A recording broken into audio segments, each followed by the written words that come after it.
रसूल अल्लाह ने 5 खूबसूरत हदीसें बताई। नंबर 1, तुम में से बेहतरीन शख्स वो है जो ना किसी को तकलीफ दे और ना किसी की तकलीफ का जरिया और सबब बने।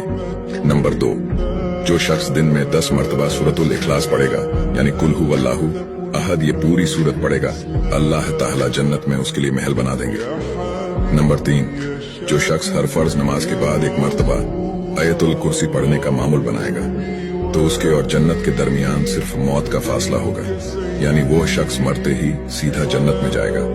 नंबर 5, जो शख्स घर से निकलते वक्त ये दुआ पढ़ेगा, बिस्मिल्लाहि तवक्कलतु अला अल्लाह ला हौला वला कुव्वता इल्ला बिल्लाह, तो अल्लाह ताला शैतान के शर से उसकी हिफाजत फरमा देता है, और जिस काम को वो निकला अल्लाह ताला उसमें आसानी पैदा फरमा देता है। नंबर 5, रसूल अल्लाह ने फरमाया, वो शख्स हरा भरा रहे, हंसता खेलता रहे, जो शख्स मेरी हदीस सुने उसको महफूज रखे और उसको दूसरों तक पहुंचाए।